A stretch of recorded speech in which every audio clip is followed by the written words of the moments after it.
We are live. Yay me. Here we go. So we're starting right on time this time because, of course, my guests and I were chatting up a storm because we haven't seen each other in forever. But welcome to a brand new episode of Back Talk with Bauer. I am Josh, JBauerArt, the host of this show. And every week I come in and I chat with different people, different creators, different cosplayers, pretty much whoever I can hog tie and get on the camera for a little bit. I chat with them. And tonight I have an awesome guest I've known for a good while. And of course, every time I start the show, there's a noise out there and the dogs bark. Give me 1 sec. See, Coco's all sweet and innocent and she's just sitting there going, outside the door when I have it shut. But then when I let her in, something happens and she barks like crazy. So at least she didn't bark too crazy this time, just a little bit of growling. But yeah, so we are, before I bring up my guests, I got to make sure to do a couple of plugs. We've got Harleycon 2020, August 15th. No, it is not a convention just about Harley Quinn. It is a convention hosted by Harley Quinn, the amazing Harley Quinn Arts cosplay and crafts. I really should write these down one of these days. She has decided to do her create a convention and have a bunch of her friends to be a part of it. It's an online convention and it'll be August 15th. It's basically going a good chunk of Saturday. I will be a part of it in a variety of different ways. This is tentative schedule of what I'm doing. At noon, I'm going to be a part of the art panel with a bunch of different amazing artists. At 3 p.m., Back Talk with Bauer. It'll be this show you're watching here with some guest. I'm not sure which. I'm still in the works on that one. And then at 8 p.m., it'll be Back Talk with Friends, and that will be more towards the adult content. So make sure to tune into Harleycon 2020. You can just type in Harleycon, all one word, HARLECON. And you can find the event page and keep track of what is going on. And then you can also find, if you're watching this, you catch us in the middle. If you're watching this on YouTube, please head over to your favorite podcast app, Spotify, iHeartRadio, Apple Podcasts, Google Podcasts, and Stitcher. Find Back Talk with Bauer and hit that. What's that button called? Oh, the subscribe button. Yeah, go hit the subscribe button, support what I do, so you can get brand new episodes and listen to the sexy audio version of this. And then before we get too much farther, the sponsor. So my awesome youngest brother, Corey, is the sponsor of this show, or one of the sponsors. I'm looking for another one, just in case anybody's wondering. But my awesome brother has decided to support his older brother and be a sponsor of the show.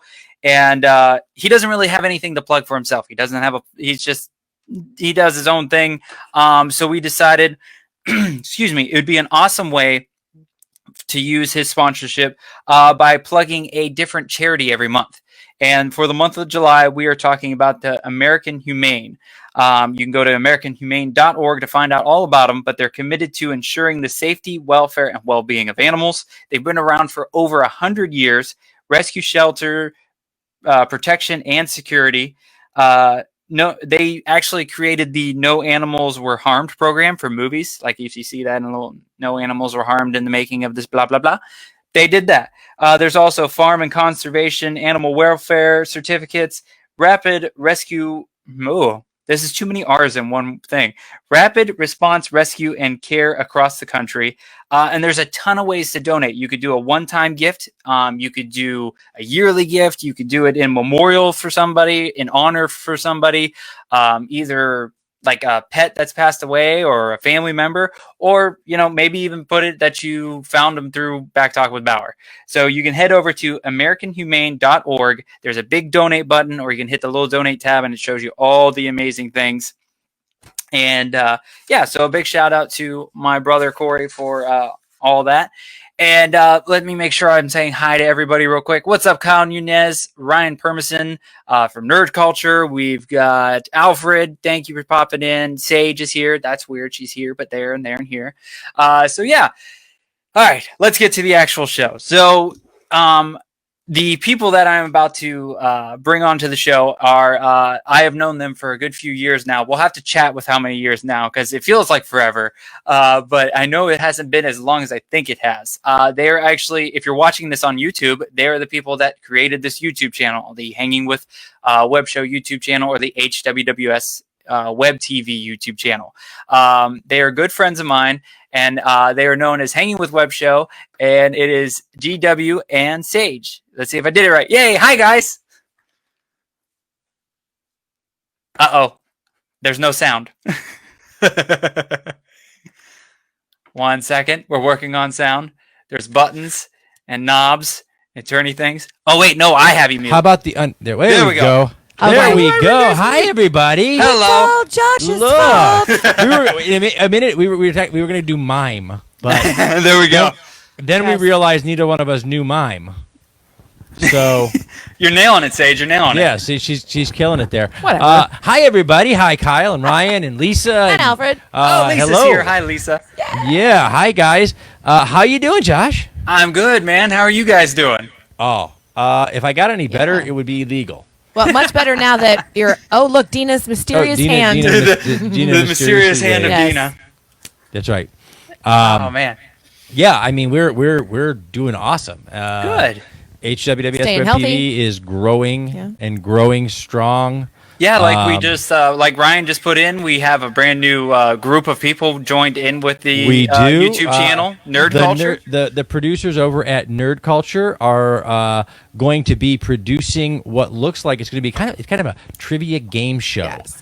And it will be the Battle of the Nerds, is what I'm told.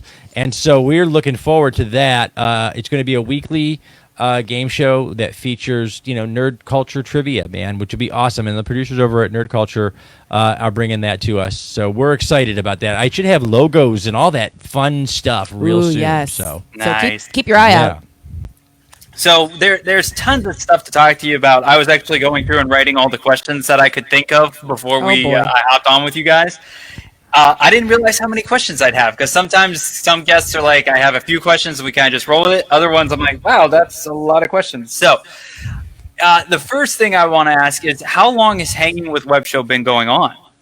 Let's see. We started in the summer of 2015. Yes. Okay. So this is 5 years now. The summer of 2015, I actually was scheduled to go to a writers' conference with my first, and I was debuting my second book. Mm-hmm. And I got the schedule of events that was coming up, what I had to do. And it turned out that in the whole weekend, I would be tabling and selling books for 2 hours on a Sunday. And the conference was Friday, Saturday, and Sunday. So I looked down the thing at panel groups and things that were going on. And it turns out that about 96% of my contemporaries were romance authors. And so all the panels were like, how to write a better love scene. Which I don't write, not because I don't like them. It's because I suck at writing them. Yes, he does. So, and I didn't want to know how to write. I was like, I don't want to do that. So I had to figure out what I was going to do for the rest of the weekend. And my background, for those of you that don't know, is in journalism. I came from a newspaper background. I penned over 500 byline articles for the Hometown News, read along East Central Florida coastline from Daytona down to Indian River County. And so I decided I would interview the other authors and kind of get out of my shell a little bit, maybe, just meet some people. I did that on my phone. I pulled out my phone and I yelled at the camera because I had no microphones or anything like that. It was so far away from our subjects. We didn't know that then. And so we did Hanging With Authors for the whole weekend. And at the end of the weekend, someone asked me if my show would be at an upcoming event, to which I promptly responded, I have a show? And we said yes. And we said yes, and we started making phone calls. And actually, the very next appearance that we had for the Hangin' With Web Show officially was here's something for you. I wanted to go to a convention, a very small convention over in Tampa called Necronomicon. Okay. It was my son's, the weekend of my son Dylan's bachelor party. And his friends reached out to me, and they said, hey, Dylan doesn't want to do like the classic traditional bachelor party. He doesn't want to go to the strip club or, whatever. He wants to do something else, and we don't know what to do. LARPing. And I said, you know what? I just read about this little convention, and my son is a huge, sci-fi pop culture geek. And I said, I'll tell you what, let me make a phone call and see. So I called to see if the show could do interviews at the convention in exchange for passes. So we did the show, and my son had his bachelor party at Necronomicon, and that was our first official convention, and it was mostly so I could get my son passes for his bachelor party. So. Well, and interestingly enough, at that first Necronomicon, that is where Cosplay Michael was born. He was, yes. Well, not literally born, but that's where his persona She came had from. him right there in the middle. I'm telling you, yeah, no. No, we actually there, and he was in cosplay too. That would have been awkward. Well, we actually we were getting ready to go to the convention, and we had done the writers' conference, and we had done one other writers' conference, me as an author, and we were getting ready to go to Necronomicon, and he said, "What kind of an event is this?" And we told him, and we told him. He goes, "That's where people in costume are." And I said, "Yeah." And he goes, "Can I bring a costume?" And I said, "Sure." And we had some play costumes, some Halloween costumes left over. So he dressed up in his Halloween Thor costume, and he went over there, and he was just little Michael cosplaying as Thor in a Halloween costume.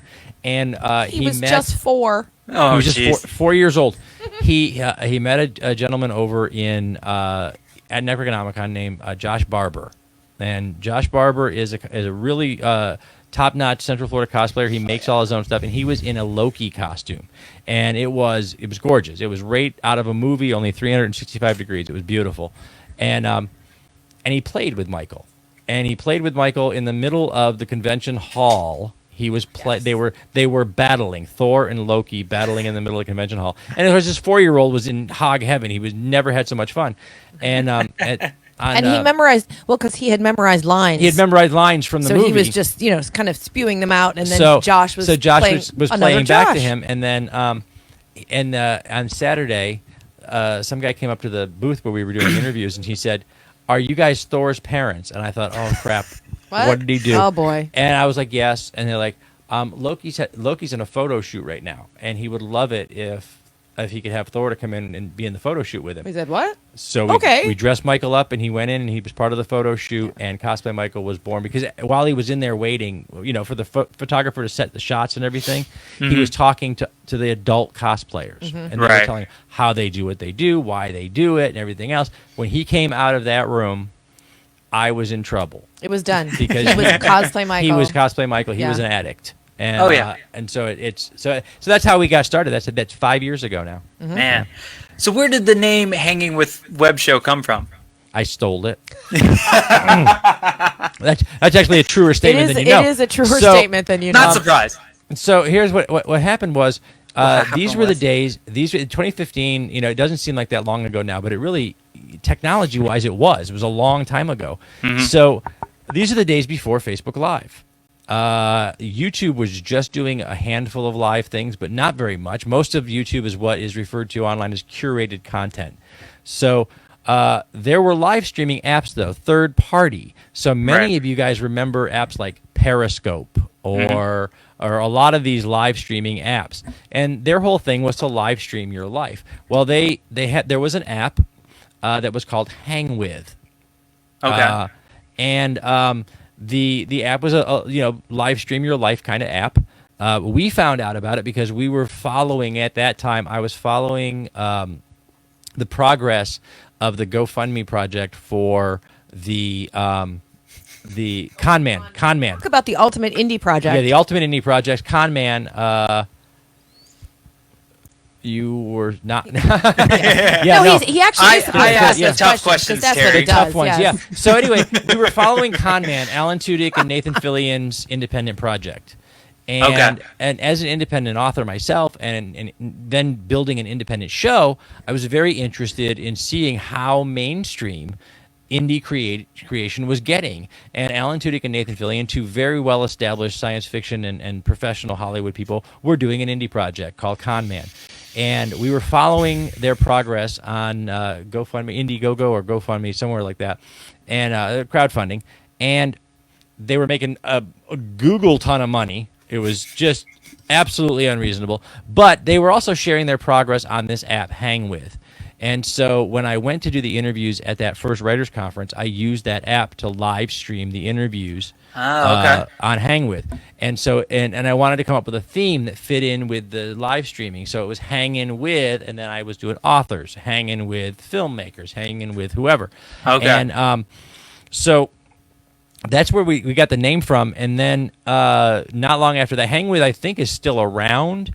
But they've fallen off the wayside due to Facebook Live and Right. you know the mainstreaming of live video content. So while their product may not be as prevalent as they would have hoped, their name still lives because we adopted it and we brought it onto YouTube and Facebook and everywhere else. And so. Nice. But I never forget those guys, and I do a huge shout out to the people who developed and created the Hang With app.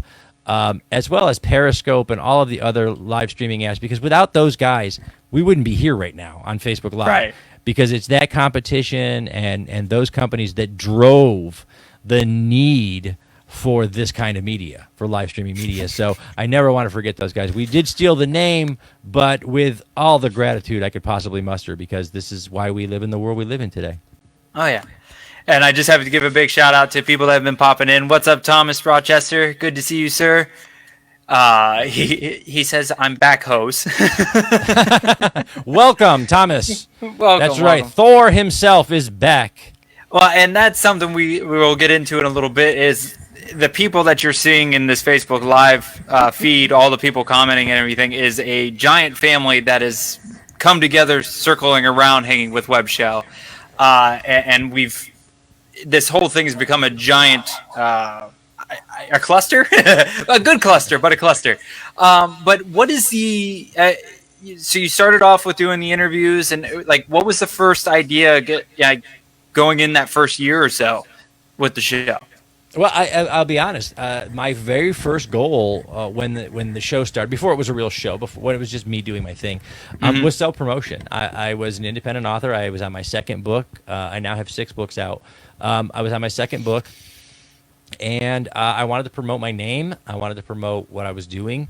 And I've always had this belief, really deep-held belief that I can't get rid of no matter how unprofitable it is.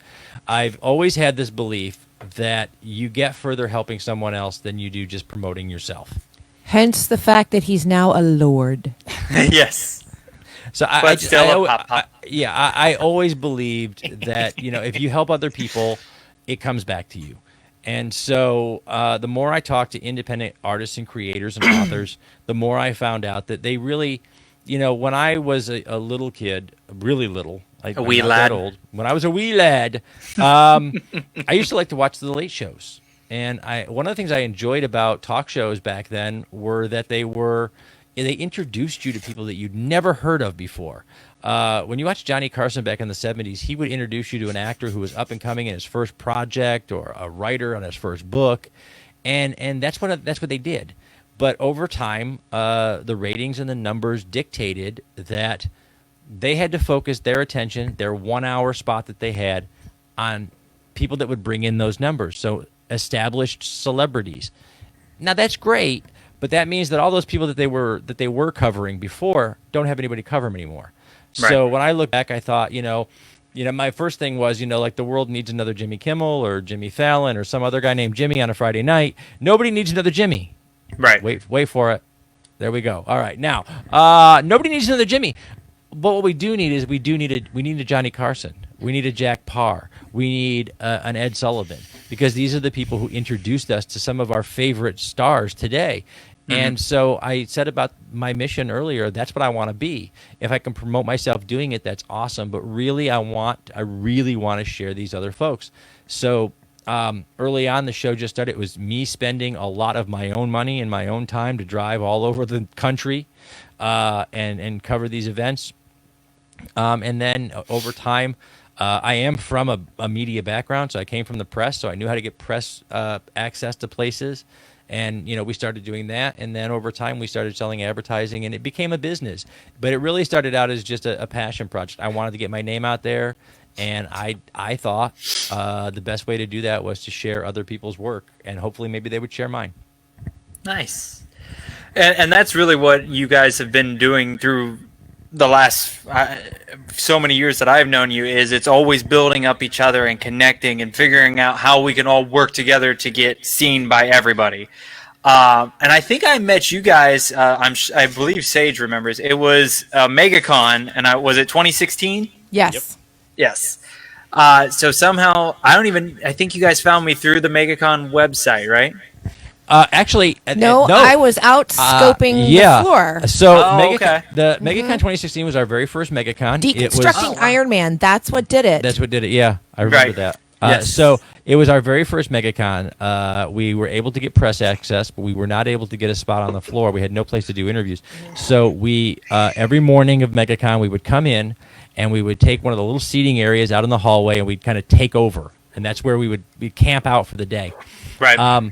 And once we got camped out, once we got in our place, then again we weren't guested, so we had no other way to know who was there or what was there. So then Sage would go out.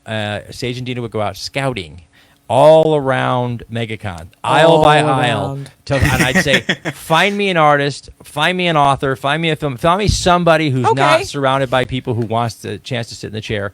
And they would run out, and they would run back, and they'd run out, and they'd run back, all haphazardly done. We didn't have a schedule, we didn't have anything else. I would just sit there and go, and wait till somebody came to us. And you did have to wait because you know that MegaCon is a you know how big that is. So floor, I'd have to wait, and she'd come back, and oftentimes she'd had 3 or 4 people in tow that would wait and so surprise. Yeah. So so she showed up, and she had this young artist with her who had I remember that it was a brilliant painting. It was the Deconstructing Iron Man, is that what it was called? Yep. It was I think so. It is Tony Deconstructing working Iron in Man, the right? workshop. I think I call it repairs. Yeah. Oh, okay. It was a deconstructed Iron Man with Tony working on the pieces, and it was awesome. And he had his little danglies. We had that.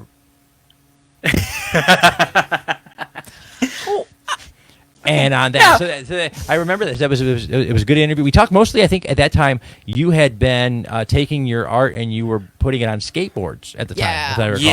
Yeah. We talked a lot about that. I have that. If anybody wants to go and have like a flashback thing, it is on my YouTube channel, the JBauerArt YouTube channel. It's saved under interviews, and you can find the first interview with you guys. And it was. I remember Sage coming up and introducing herself, and it's always just Bunny and I with the conventions most of the time. So, and that was wasn't our first MegaCon, but I think it was the first time having a big booth there. And I talked to Sage back and forth, and Bunny looks at me and she goes, "What does she want?" I'm like, "They want to do an interview with me." She's like, "When?" I'm like, "Oh, at this time." She goes, "You're gonna leave me here by myself?" I love it. I love over in the chat here, Josh. We got everybody's kind of sharing their stories and what they do. And I just want to go on a list. Alfred Pennyworth, who we know watched the show a couple times before we actually got to meet him. He had watched the show with a dear friend and Hangin With Web Show alumnus, Javier Lugo, comic artist Javier Lugo. Of course, Comics Carter Rochester, we met. He, just a young wee fella of acting in the Brevard County Ren Fair about 3 years ago. And he was doing the starring role in the Ren Fair production. So we got to see Thomas then, and through another Ren Fair and another, and finally. And then we have up the Ryan Permisson. Ryan, whose Nerd Culture crew is coming on board, who I met kind of third party. He came on board for CyberCon, and then he was doing a segment. He took a segment, one of the ones we couldn't get rid of, in the middle of the night. No, it was 6 o'clock in the morning. Yeah, right before I live painted. It might as well have been the middle of the right. night. And so Dina was up running the board when it was Ryan's time to come on. And he came on and did his thing, and he was talking movies, all kinds of stuff. He was the only content we had that would take that morning slot, and he was Dina's only company because after being up until like 3 a.m, we were back behind we were crashed. So Ryan was Dina's lifesaver that morning, and of course Terry McIver, who we've met on here, has been watching all of the shows. He came from JBauerArt's shows. Well, and Ryan did as well, and that's the crazy thing with how all of our shows work is they see us on each other, and they go and they latch on to somebody else. It's been amazing. It's been a great journey, and all the people that I see in the chat, in and out, popping in and out. Well, and don't forget Kyle and his cupcakes. Yes. No doubt. Yeah. Kyle's actually been here locally and come on, and we got to see. Yes. We met him down at Famous Faces and Funnies here in That was so much Melbourne fun. and just got to hang out with him after Yeah. hanging out with him online for so long. Although he didn't have cupcakes when he came to visit us, No, he and I was didn't. very Shame. sad. We were going to take him Shame. to task for that. That's so that right. the next time he's in the States, he can handle that. So, I mean, there's just so many great content providers and creators out there. And what we get to do now is we kind of stepped it beyond what we started with. It's not just interview content, which is awesome. I love the interview content. I built the set. I love being on set and on camera. But what we get to, so much of what we do now is behind the scenes. It's taking those things, because one of the things I used to say when you sat on the set was, I didn't want a subject. That's what we call them in the newspaper room. The person you're doing an interview with or a story about is the subject of your article. I didn't want a subject in my chair. I wanted to sit somebody down and get to know them, and when they left the show, I wanted to have a new friend. Yes. And I wanted to feel like that every time. It didn't matter if I did. And I've done 800 interviews. Okay. Well, there's an interesting. I guess maybe it is 800 because there's over 800 episodes on IMDb. Okay. But there are more interview segments than that on the YouTube channel because we have some That from didn't make IMDb. that didn't make that, and we also have So- interview content because we had some affiliate hosts Yes. also. So That come on from time to 800, time. 800 interviews, and I feel like I have 800 new friends in the last 4 years. So Man. it's what's that? Oh, that saying thank you to Bunny, but that's a lot of interviews. And more And to you know come, what? guys. We know We're all not of going them. anywhere. That's the whole thing, and I love that. We can actually, if you say, "Oh, do you remember that interview with so and so?" As a matter of fact, we do. Oh, we yeah. know who that person is. We keep in touch. We try to, maintain those ties because that's Our, what it's all about. we- Incorporating family. We fund the show by raising advertising dollars, revenue. We advertise through our social media accounts. We advertise through our radio station that just founded. We'll get into all that. I'm sure you have questions down on that. So we do. That's how we fund what we do. Now, that being said, the earliest advertisers that we had were drawn from our list of subjects, from our new friends. It's funny you said drawn because Josh was one of them They when wanted we first to support started. the show. They wanted to advertise their products, and they're the first advertisers that we had. I think the first $100 I made that I got all, I squeed like a little girl. I made from people who just, more than wanting the advertising, they wanted to support what we were doing, and I can't thank them enough. I think it's awesome. Well, and I think it was myself and Gray were like the early artist advertisers. And I remember the website and Sage's like, hey, can you put together something to show onto the website? And that was when I was still trying to learn the graphic design stuff and putting things together. So that was trying to figure out pixels and It's See, though, that's perfect, though, because that's one of the things that I think is wonderful because we all grow together in this circle. Yeah, this has been an education. Every step we've taken. I'm a writer. I went to school to be a journalist. I know how to put pen to paper and turn a phrase. That being said, I don't think I'd aside from something you buy at Walmart in a like a instant thing or whatever. I don't think I'd ever held a camera of any quality in my life. I wouldn't know the difference between a megapixel or anything. And so I learned, and still do, I think every single day, I learn something about photography, videography, web design. I learn about, search engines and algorithms and stuff I never thought I would have an interest in. And it's part of what we do now. And one of the things I think it speaks to the most is the shifting paradigm in media. When I went to school, a newspaper journalist, or if you wanted to be a broadcast journalist, television journalist or whatever, that was kind of the way to go. Today, some of the kids right out of journalism school they're opening up their own blogs. They're opening up their own, and if I'd have been scared by what I didn't know, I don't think I could have done this because what I didn't know was a huge list of things. Don't be afraid of what you don't know. Yeah. I think Sage's mic might have been turned off or died. How about your receiver there? Anyway, am I still here? Yeah. Yeah, you're good. Okay. Well, and that's and I owe you guys a ton over my past few years of getting into different things, because you guys learn new stuff yourselves and get into new stuff yourselves, and then you also sometimes kicking and screaming toss people into learning new things as well. You guys, yeah. Don't you act innocent over there? I will say no. I'll say, here's the thing. It is the people that we've had in our chair, the people who we've made friends with and we've gotten to know really well over the years, are people who have a genuine passion for the creative arts, for being an artist, for I don't have your skill. My hands won't do what yours will do. I can't. I'm lucky if I can draw a stick figure. It won't be straight. It just I love people who are passionate about what they do, who have the skill, who have the talent. And the one thing that anybody who knows me will tell you is, I will preach and preach and preach. I will not let you give up on yourself, because it's too important. People think that what we do is trivial. They're watching us on Facebook Live right now, and they're thinking everybody is broadcasting live on Facebook right now. Yes, we are. But what we do is important, because we're the ones keeping everybody sane right now. People are afraid to go out. There's sickness in the air, and with good reason. I don't diminish anybody's fear or anybody's worries right now, because we're going through a rough time. The world is in turmoil a lot of the time, and what do? We're the artists. We're the creators. We're the ones who are out there telling you, it's going to be all right. Here's how it's going to be all right. Here's how the human spirit's going to survive. And if I find someone who's doing that work, who's good at it, who's putting out that kind of work, I'm not going to let them quit themselves, because guys like Josh, the pretty pictures you paint don't seem important to you or don't seem important to even a customer when they first buy it or whatever. It's just a pretty piece of art for the wall. But it's that art that's going to inspire them. It's going to make them go do what they want to do.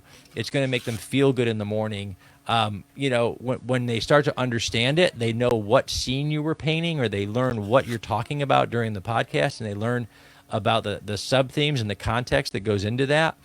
It's going to inspire them to do great things. And that's what the artist is there for. That's why we exist at all. It's why those talents were put into your fingertips. Right. And I'm the chief cheerleader, man. I don't believe in. Well, it's even getting you guys, and I don't want to say push. Hey Nate, how are you? See, this is how we do live things. It just goes chaos, and that's what it's. At least it's my show. It's not his show this time. So everybody knows this is a shit show. If you come in looking at this and going, "Oh, this is going to be really professional," you're out of your goddamn mind, because it's my show. So he can't get too mad. With it, you moved it, and now this thing is getting. Yeah, I can hear you now. All right, one moment here, buddy. Just, no worries. Hold this. Well, and as you guys are fixing, I wanted to say, so with Garrett and the whole crew of Hangin With Web Show, they get you into things that you've never expected to get into. The whole reason this show exists is because Garrett talked me into doing the hosting stuff and co-hosting with him. Yeah, no, it was great to have the first couple times that Josh came on, to watch him sit and watch me, and I'd say something, and I'd say, "Hey, Josh, what do you think?" And he'd go, "Yeah." Watching you come out from that shell, right? And it's so important with everything that you do, whether it be graphic design or painting or the Back Talk with Bauer show. Part of becoming a professional in the arts and entertainment industry is learning to come out from behind your table, out from behind that wall that you put in front of yourself. And I liked my wall. I wanted to keep it there. Yeah. Oh, no, but watching you guys on set together is always fun. Yeah, when we just drag you in, "Hey, Josh, come here, come sit." And you're like, "What?" I'm like, "Just do it." And that was the first time. It was just, I don't even remember where we were, but we were doing stuff. And you guys were doing the show, and you guys were just about to start the live feed for the day, and you look at me and go, "Are you mic'd up? Are you gonna sit down?" I'm like, "What?" So yeah, it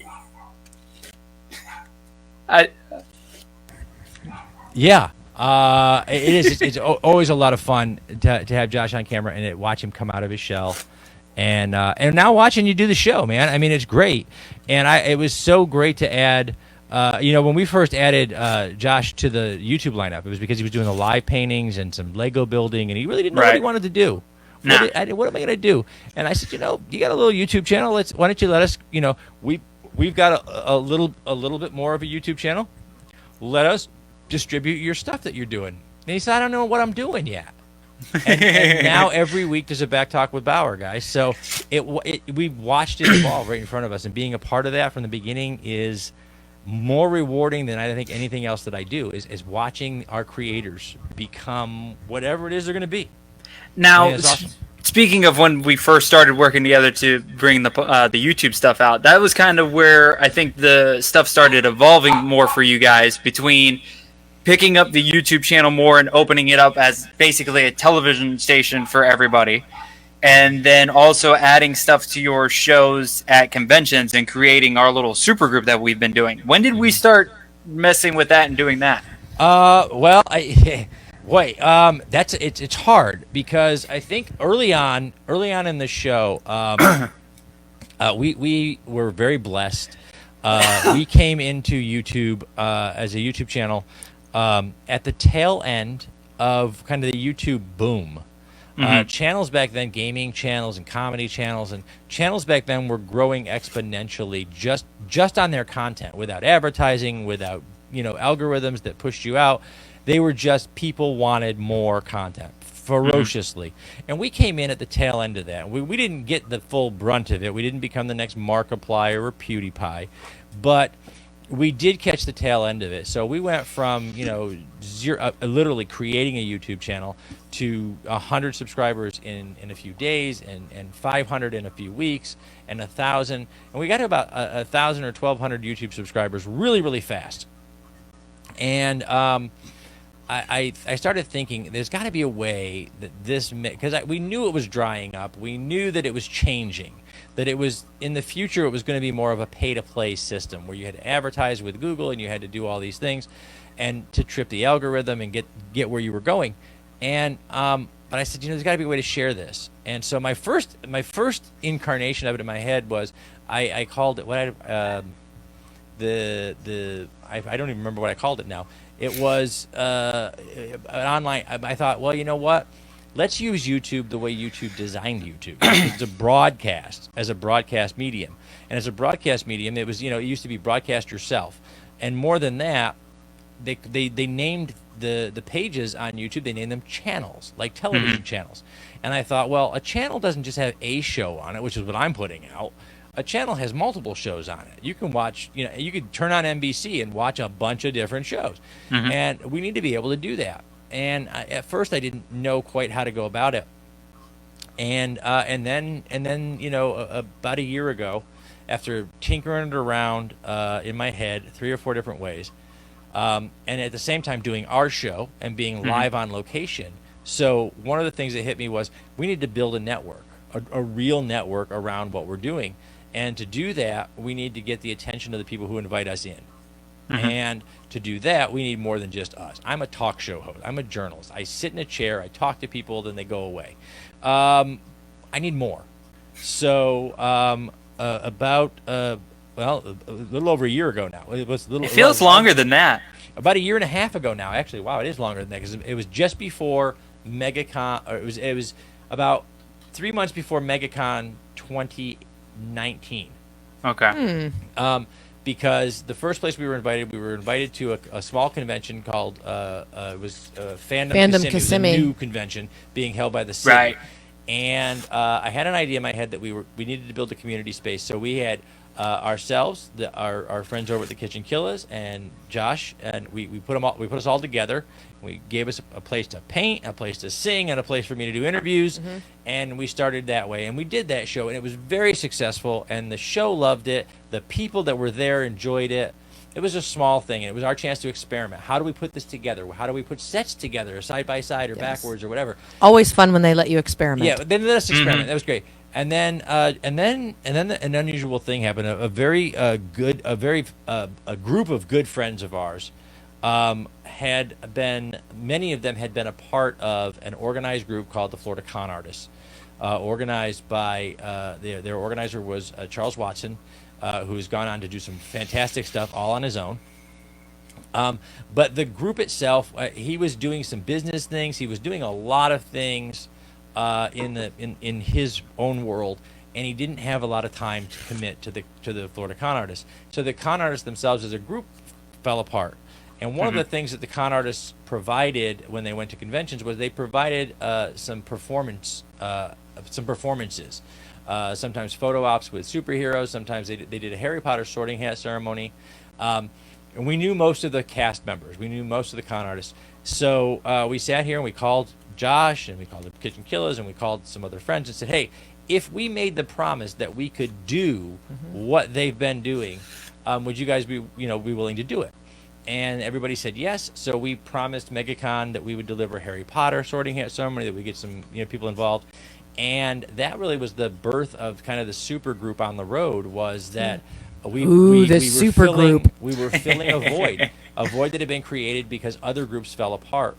Right. And one of the things I learned over just time is, when groups fall apart, it's not always the group members. It's a lot of times it's just a matter of circumstances. In this particular case, the group leader had a life that he needed to get back to, and he wasn't able to commit the time. So the group was still there. The people were still there. They just needed somebody to rally them together and to do it. And I don't know whether it's happenstance or good luck or what, but I just happened to be the guy that got lucky enough to step in and say, guys, I'll march you guys in there if you want to go. He's like a Highland warrior. He's got a really good battle cry. A really good battle. Yeah, I can hear it from here. Not much. I'm not much on the battlefield, but look, I bring 500 guys with me that'll do the job. Yeah, I mean it is. You can direct us all where we need to go, and we will win that damn war. I'm just saying. Well, so a friend of mine told me many years when I was in the Army. A friend of mine told me that you will never meet anyone that thinks more or works harder than Pomichter at getting out of thinking or working. This is true. And hey, do that. As much as he meant that as a slight back in the day, as I get older, and we do it. As I get older, I've come to very much value that property. In that it's not that I want to do a whole lot more work, but I will. I'll put in the work and I'll put in the time.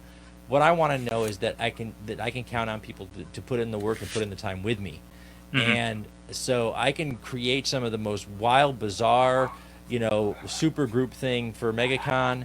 Right. He said it. And I can call out this army of wonderful people in the community, and they show up. Right. And they show up ready to work. They show up ready to put in the time and the effort and the energy to entertain people and to give people an experience that they can be proud of, and they can have a memory. They can make a memory. And so it worked, and it was really, really that was kind of, we lucked into it. And then from there, now that we had the contacts, I had the opportunity to offer places on the channel for people who wanted to create content. And I think we started out, we still syndicate. We started out with the Kitchen Killer Show. We still syndicate them, although they're not distributed directly from us. They go from their own place. But we still syndicate them. We started out with the Maine Event with Kevin and Mia. Exactly. Yep. Hey. And we also had we also had, I'm looking at where we started. Yeah, I made a list. I need one of those.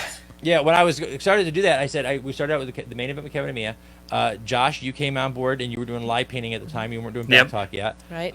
Legend of the Traveling Tardis. Legend of the Traveling Tardis, who we were already producing for the radio. So it wasn't a big leap to say, hey, get a video camera and let's video these and do it on YouTube.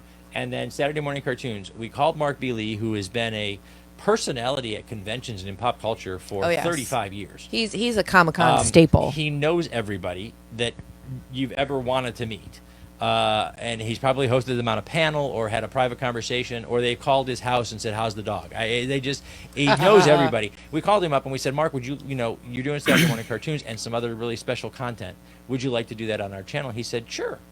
And I said, well, this is how it's going to work. He said, nah, no problem. Just do it. And so we got 4 or 5. We didn't know how it was going to work at all. We didn't know how people would regularly be. And then from that group, now I love it. Just, if you guys don't mind, I'm going to rattle down this list. Yeah, go for it. We've got the Hangin With Web Show. Hi. Flagship show. Flagship show. We've got the Legend of the Traveling Tardis. Saturday morning cartoons with MBL Entertainment. JBauerArt doing Back Talk with Bauer. We've got the Nerds United in Brevard and beyond. They are putting out various nerd topics and geek topics. The Life of Thor presents, and I never know exactly what Thor is going to present. Sometimes it's the has-beens of comedy. Sometimes it's Lights, the Life Thunder, of Thor, Action. Lights, Thunder, Action podcast. The Life of Thor presents. We've got coming up very soon. We've got Battle of the Nerds. We've got Reels and Heels, which is a deep dive into movies, television, and wrestling. Yep. We've got the Hennessy Williams Experience, which is it's still in development. Really, he's got a couple of videos in there yet, but he's still developing it. It's going to be a comedy series. It'll be nothing but comedy, all different kinds. Sketch comedy, comedy songs, whatever. He's doing a lot of stuff solo right now because his sketch comedy group is unfortunately. Shut down. Yeah. And his partner that he was doing short sketch comedy with is unfortunately succumbed to COVID. So he's working with that. We have the Hennessy Williams Experience with the Maine Event with Kevin and Mia, which is on hiatus right now, but we expect them back soon. And of course, we syndicate the Kitchen Killers live at 9:05 shows. That's the Friday night shows that are specific. So that's a lot. There's 11 shows. 11 shows for one place. And really, if you say you can't find something to watch on the YouTube channel, on our YouTube channel, you're insane. You hate things. You hate everything. You hate everything. Because and all of that goes without saying. That doesn't even include the music that we do for HWWS Indie Music Radio. We also maintain a playlist on the channel that is the IMTV. I stole the title, guys. Apple, get over yourselves. Small I MTV.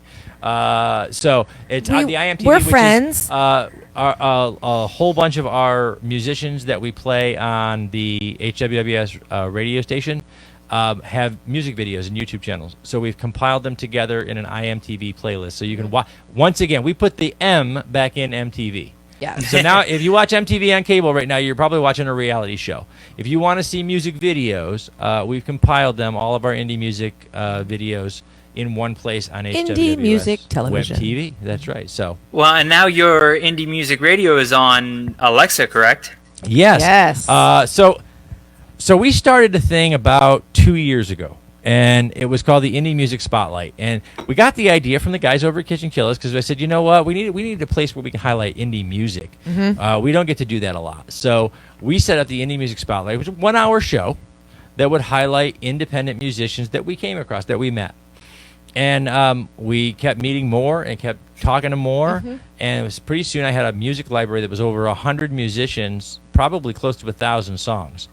And now it's really 1 hour crazy. was just not enough. No. So we are fortunate enough to be syndicated. The Hangin With Web Show is syndicated on Krypton Radio, which is an online radio station run out of California with a server out in Canada. And I said, I need a radio station. I need a music radio station. So I called Krypton Radio, called Gene out at Krypton Radio, and I said, hey, I want to start a music radio. I don't want to compete with Krypton. I just want to start a music radio station. Straight up music, all indie all the time.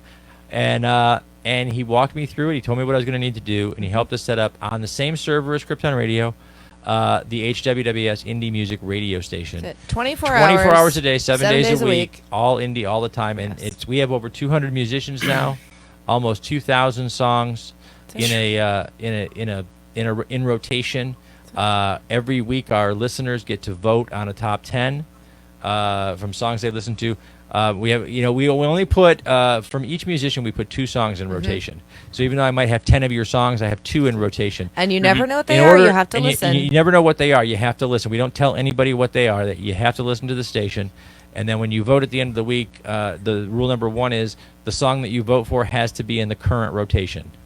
And because you don't know what's in the current rotation, you have to listen to find out. Right. So that way, nobody can, no band or group can stack the votes because you have to hear it. If you didn't hear it, it probably isn't there. And if it isn't there, it doesn't count. So, we keep it as fair as we can. But yeah, so, and the radio station now, and again, that is all. We have advertising going out from and again, 90% of that advertising comes from our independent community. So it's from independent authors, filmmakers, musicians, people who want to advertise their independent project on the station. So, and it's super easy. As you pointed out, we are now on Alexa. So you just have to enable the skill, and you just have to tell Alexa to open Indie Music Radio once it's enabled. Yep. Or for your Android, you can just say, okay, Google, Talk to Indie Music Radio. And it'll play the music station. And so ta-da! yeah, we've got a Nice. lot. We had a lot going on. And You've we got a got lot- everything going on. I don't think there's anything you're missing currently. the $1 million I should be making from all this. But honestly, It's coming. We're working on it. We're working on it. But honestly, I'll tell you. Don't challenge him, Josh. Yeah, the That's what truth I'm is- here for. Oh, The truth is, I've had more fun. I've made more friends, and I feel better about what we do than I could if I had that $1 million, because this has been such an amazing journey, and I get to see people. And I know it sounds cliche, but I get to see people on the beginning of their careers. You know, musicians who are just starting out playing in clubs, and a lot of our musicians, this is the first time they've ever been aired on a radio station of any kind. Is there a radio app for phone? yes. Hey, you missed the first part, sir. Okay, Google, talk No, to no, Indie Music Radio. If you're like me, though, and you're an iSnob, Oh, Question for Papa. I do not currently have the app for the iPhone. However, Safari has no problem going to HWWS WebTV.com, and there's a play button right at the very top. Just hit play, and it will play right on your iPhone, Android, tablet, whatever.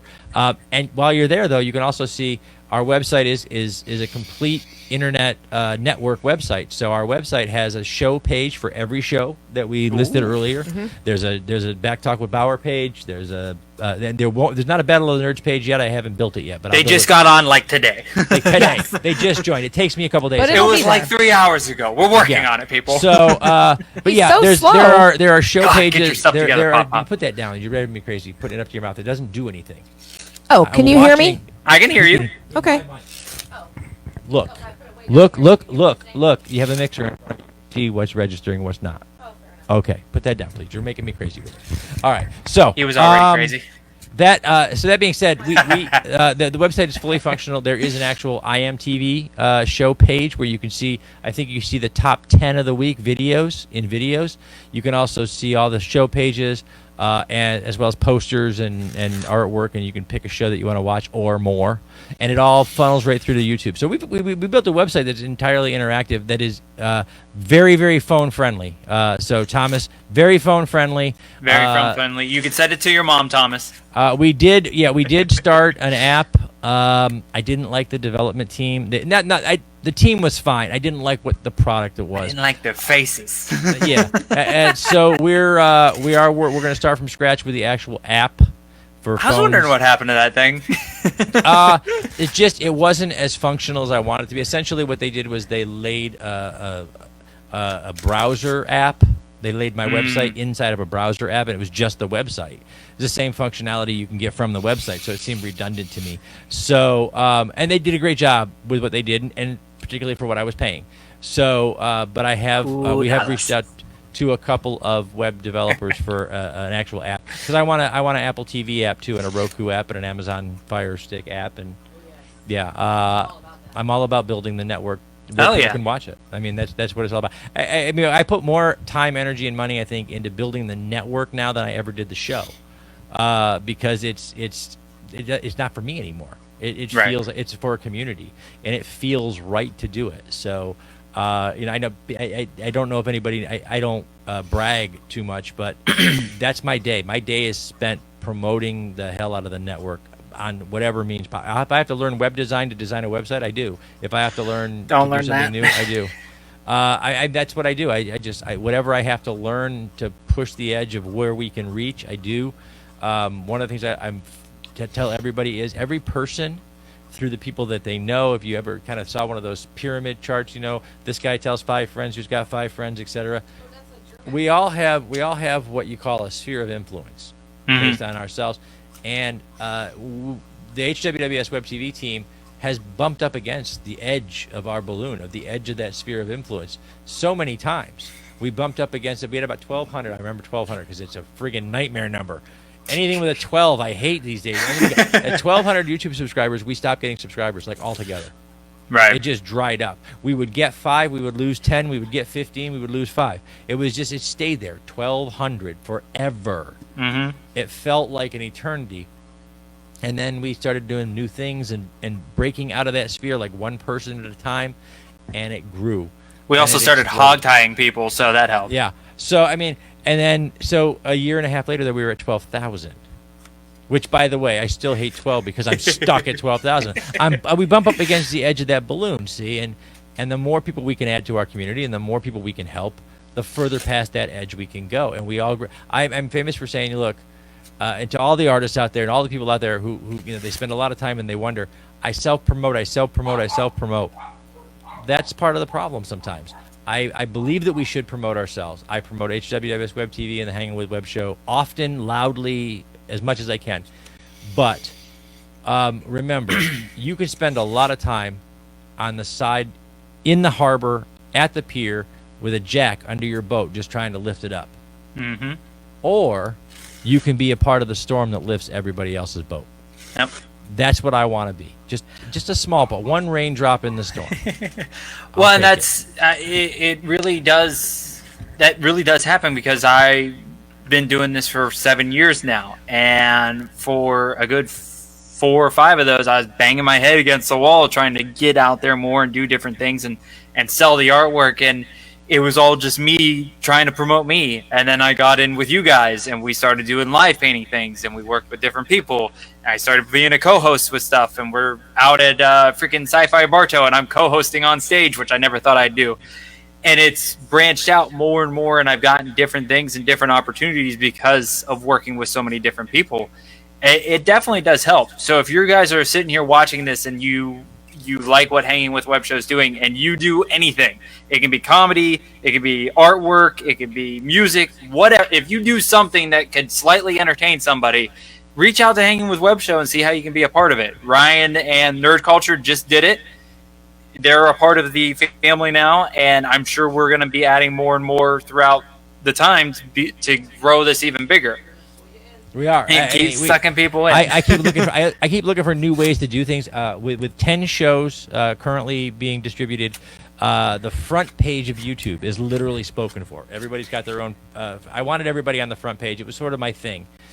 The problem is that they only give you so many slots on the front page. So now I'm looking at new ways to make sure that those back pages get looked at and watched. Right. And that we share those things out there. And then we'll have to find a way to kind of make sure everybody takes turns on the front page, so nobody gets left on the back page too long. But we're going to be adding things. I want to build a real network, a network based on community. I tell everybody, and Josh can tell you this. I know Ryan is about to find out. Thomas can tell you this. Every person that signs on with us becomes a manager of the YouTube page, so you can see your own numbers. I don't take your money. I don't take your numbers or your view counts. If you get 37 views, you get 37 views. They're yours. They're not mine. Yep. They're the channels. They're yours. And if you think that's worth 63 cents, it's not. But if you think it is, I will send you. You can see it, and I will send you your 63 cents because I'm not. I've turned this into a business. I make a living on what we do here in the office. I don't need your YouTube money. If I waited for YouTube to write me a check, I'd be waiting a long time. So, but everybody can see the numbers. It's completely transparent. It's based in community, and I've been doing this for 5 years. So if you need tips or tricks or how should I do this or how should I do that, I let you use. We've got our software here in the office where I can check your SEO settings to see what kind of percentage you're getting. Yep. Josh, you usually get around 63%, brother. You got to up your game there, pal. No. What do you want from me? Pop says, bring it up, baby. And we have a great community here. We have a community that watches the shows. We have an online chat that we share our links in, and we share what we're doing. Like I tell people, look, if you're not doing anything, if you're not working, or if you're at work or whatever, let the traveling Tardis play in the background. Listen to what Christian is talking about with his guest. Maybe meet a new guest. Same thing. Back Talk with Bauer. Let Back Talk with Bauer play. Don't play mine at work. Don't play Josh's at work. Sometimes it gets a little bit. Get your headphones in. The F words come out crazy. Yeah. But yeah, let it play at home though. Let it play when you're doing the. Crank it at home. Yeah, look, you're doing dishes, you're busy with the kids, you're playing a board game, put Back Talk with Bauer on in the background and just listen to what he's saying. He's got great guests. I don't pay any attention because my kid is so used to it right now that he's just like, I don't know, that's just Josh. But yeah, so I mean, but we love what we do, and it really is. Ryan wrote in there, that the rising tide raises all ships. It does. It does. And welcome to the storm, my brother. Welcome. And I have to point this out to Alfred. Alfred says I would be all over this opportunity, but I don't have the technology or the personality to do anything live. That's not the case. If you have a computer, you have the technology. And the technology nowadays is cheap. You can find ways to get to technology. I'll tell you, you know what? Alfred says that, and he might not be able to put together a weekly show or a daily show or something for the network, but I'll tell you what Alfred does for the network, and he's so much a part of this community because Alfred shares everything that we do. Alfred has donated his time and energy and his artwork to so many of the members of this community. He has been a part of CyberCon where he did some live drawing. Yep.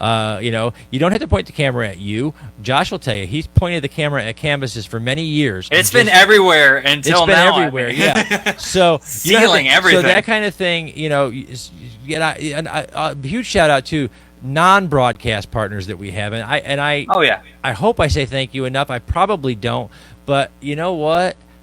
We wouldn't exist at all without Terry McIver. Terry McIver is a non-broadcast partner that he is the king of our social media team. Kyle Nunez. Yep. These guys don't broadcast with us, but they are so much a part of the team and so much a part of the community. I couldn't make a decision on a Monday morning or a Wednesday afternoon without knowing what Terry and Kyle think about something because they're the ones doing the really hard work.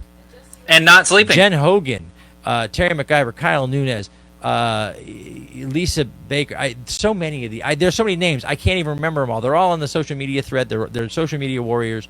All the names you see in this chat right now is them. I don't make a decision on what to do or what direction to go without knowing what these guys think because these guys are the guys doing the hard work.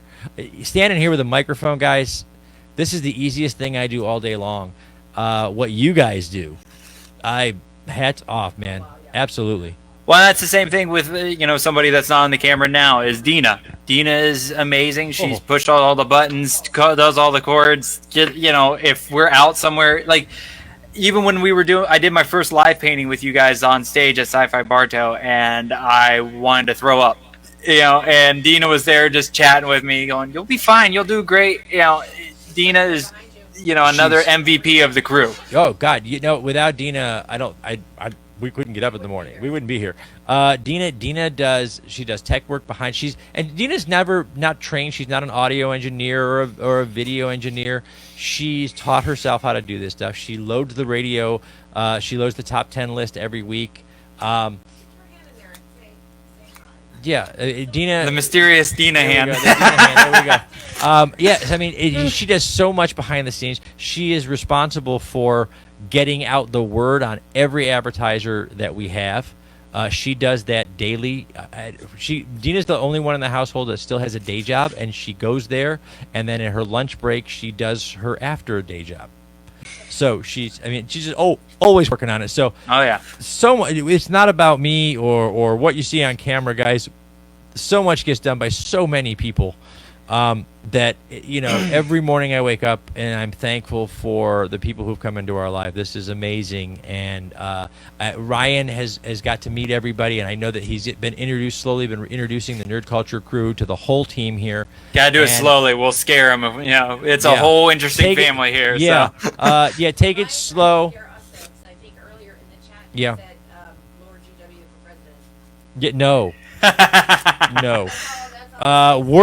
Worst job on the planet, especially for the pay. If you're not already a millionaire, the pay for that job kind of sucks for what you're going to be doing. We'll just keep him as Pop Pop. I do appreciate it. That's right, Pop Pop in the house. That's right. And he has the official Pop Pop cup now. I do. I wanted to show everybody, guys, on camera here, the official Pop Pop mug. I don't know where the hell you found this, Josh, but it's awesome. And it was actually Teespring.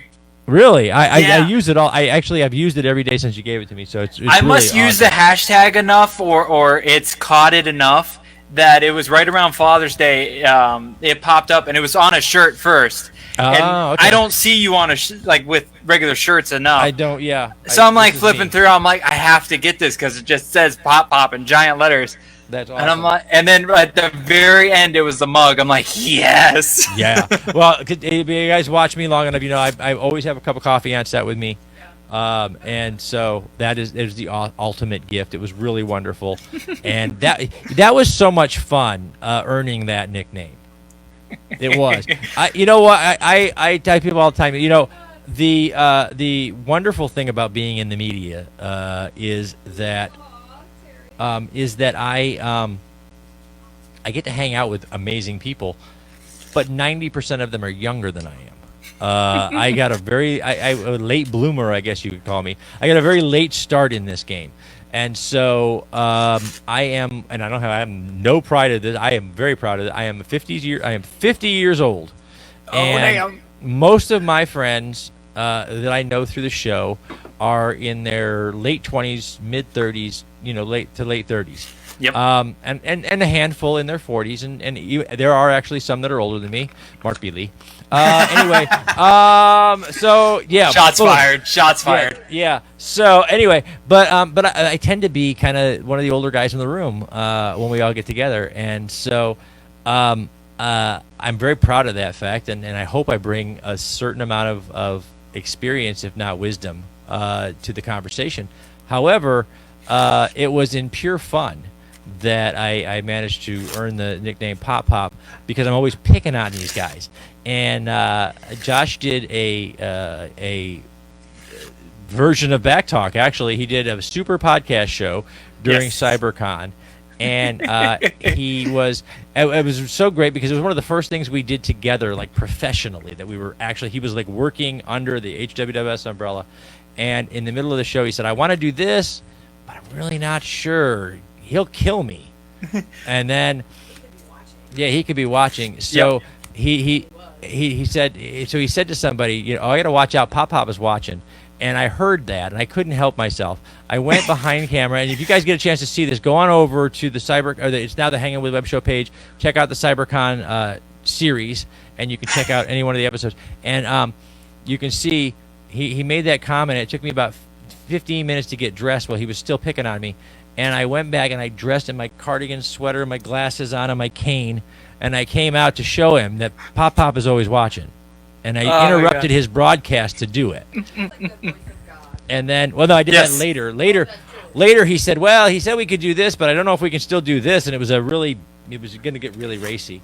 And I remember I didn't want to get up. I didn't want to get dressed again. And I was back here behind the set, and so I said, hand me a microphone. Don't turn on the video. Just give me audio. So they just gave me audio, and from behind the thing I said, Pop Pop Ped, fucking do it already. So it was. I enjoyed earning a little bit of Pop Pop cred there. Well, and you've had it before because it started off with just messing with you. Yeah. Because I think I was complaining about my back at Sci-Fi Bartow.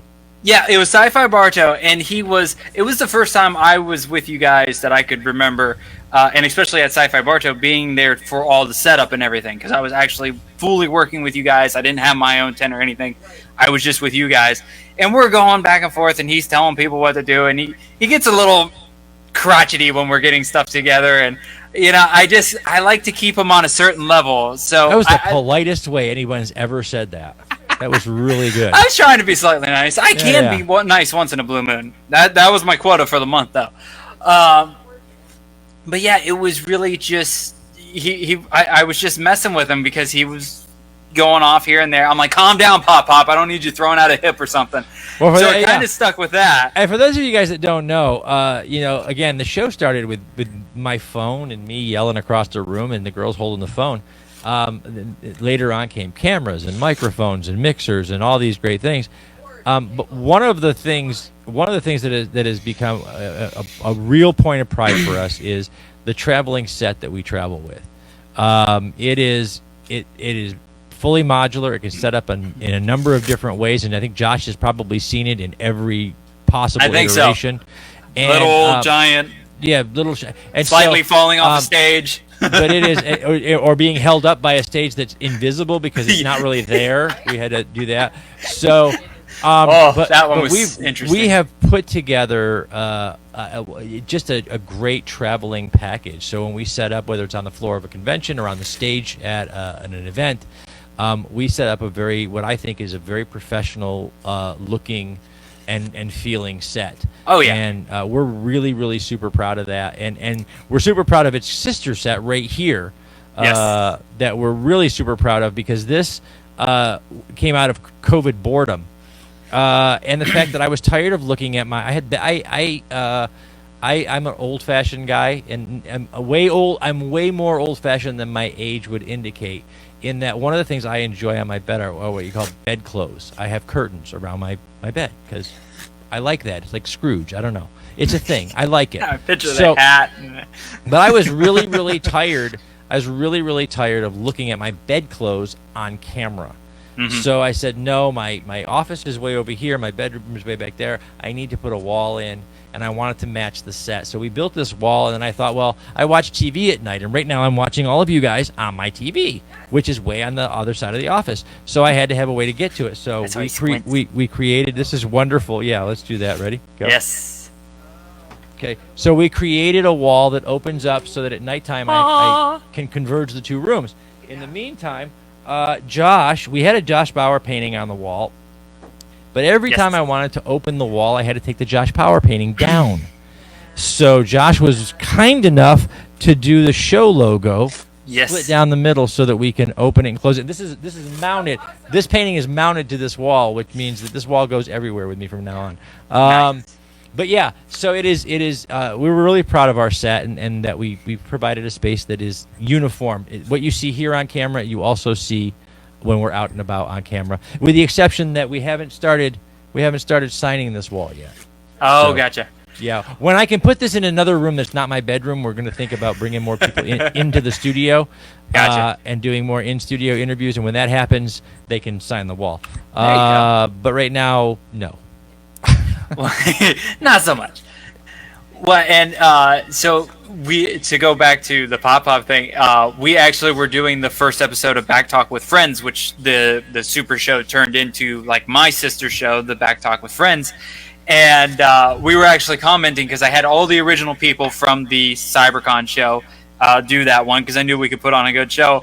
And we're all kind of talking and going back and forth, and we're kind of like, we're missing something. I don't know what it is. It's just it was kind of a different vibe. And I'm like, we're missing Pop. And we were kind of just talking about, we were waiting because we were getting a little racy and stuff. And we're just waiting for you to somehow pop up and start yelling at us. So yeah, I've had so much fun. I've had so much fun. And again, when I first started the Hangin With Web Show, and I first started to expand the show itself, my brother and my sister-in-law out in L.A. are independent filmmakers. She's actually a broadcast journalist and an independent film producer. My brother's an independent film director and actor. And we were working on some projects together. I was explaining what I was doing with the show, and my sister-in-law told me, you talk like a producer. And I didn't know what that meant at the time. I'm still not entirely certain. But I will mostly say good things.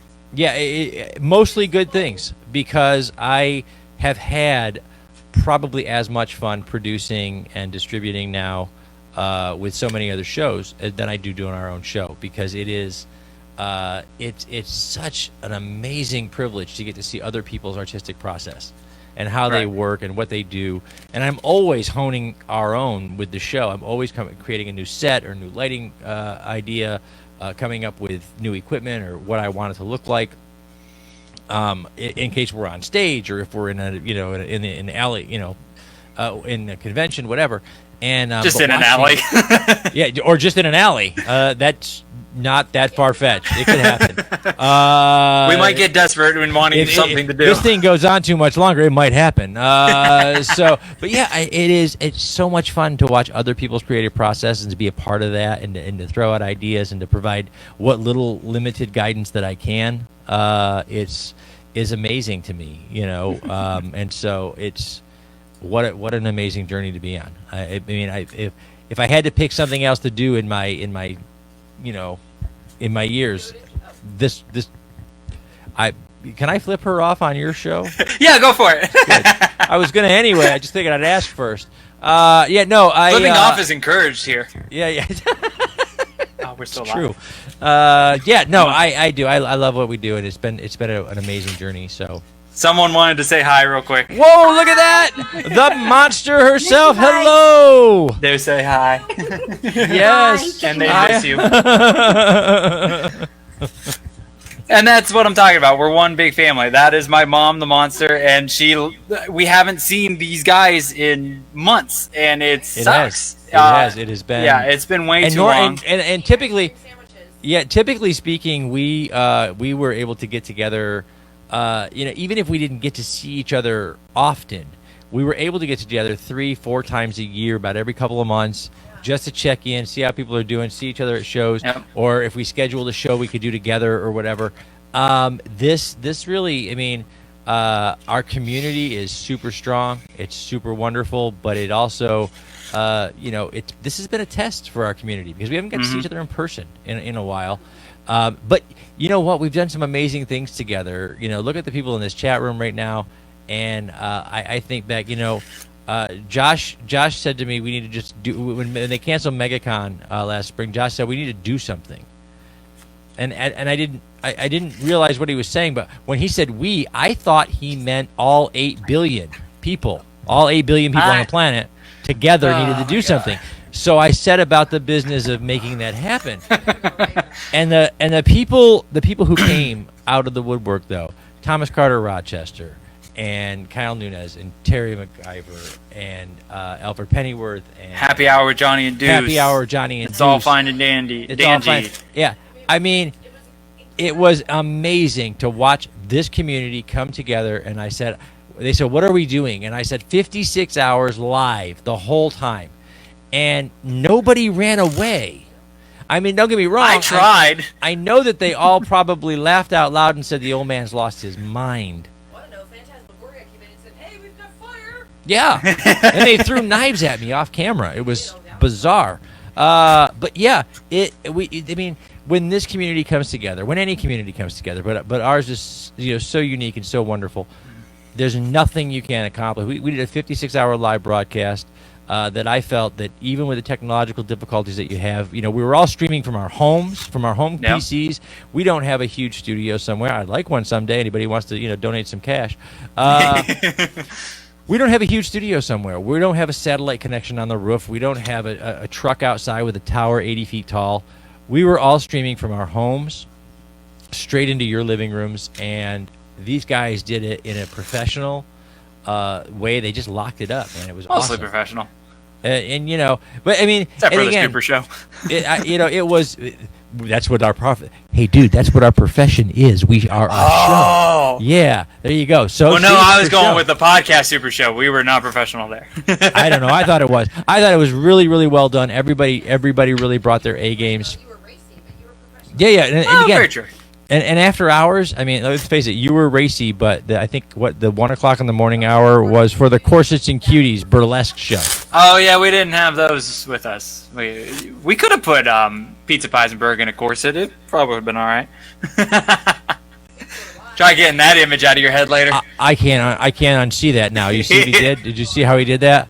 Yeah, I mean, it did. Nobody said a word. Everybody just kind of jumped on board and went for it. Terry McIver said, "I'm not even sure anybody questioned the sanity of it. They might not have."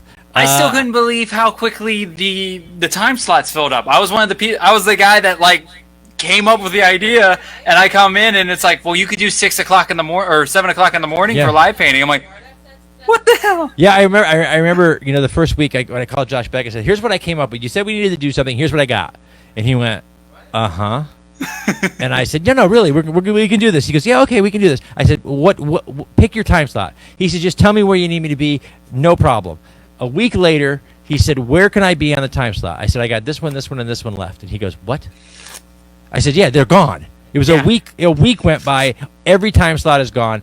There's an act in every single time slot, all 56 hours. And so we were able to create page panels, which got done. We were able to create a virtual vendor floor, which was so bizarre to me. I didn't know if it was going to work. It was just, hey, I have an idea. Let's let vendors go on and do their auctions. There were like 17 different auctions that weekend held from the CyberCon page. Yeah. We had a real. I think we made Ryan poor that weekend. I'm pretty sure of it. I mean, there's a lot of people who did a lot of shopping that weekend. Thomas, I know Thomas was Thomas co-hosted with me all weekend long, and when I got tired and my voice was gone and it was just crazy, he jumped in like in the middle of the night. Like I was supposed to be hosting myself, and I think we had an hour that was blocked for something else that wasn't happening quite right, and I was like, I can't talk. One message over to Thomas. Thomas hopped in, all thored up and energetic at 2 a.m. And I thought, what an amazing. I mean, how do you get a better team than that? And it's not. These guys are not driven by money. They're not driven by this is the love of what we do. And when you're surrounded by people who truly love what you're doing, you can't fail. And every day I wake up to do this job, I know I can't fail. The team standing behind me is amazing. I didn't say it. It was said many, many years ago. But if anybody ever says anything, remotely close to any amount of greatness that I have, my singular gift is that I am able to stand on the shoulders of great people. For sure. So we went definitely a little over than what we usually do. So Garrett and I and Sage can talk forever and a day. So I think we should officially cut it off here. First off, thank you guys so much, GW, Sage, and Dina, for being so kind to take a Tuesday night and chat with me and be a part of the show. The magical hand of Dina. But thank you so much. Now, we've talked all about the show and everything. Where can they find you at? How do they find Hangin With Web Show? Well, I'll tell you what. The easiest way to find Hangin With Web Show is right on the web. You just type in www.HWWS You'll find everything you need there. But I'll tell you what, I'm going to make it even easier because that's too complicated. That's web addresses. That's hyperlinks. That's all that other stuff. Sage will drop a link in the chat. That'd be great. There we go. More importantly than that, do yourself a favor. Do me a favor. Do Josh a favor. Alfred, Kyle, do us all a favor. Do Thomas a favor. Just type in Hangin With Web Show in your Google search bar.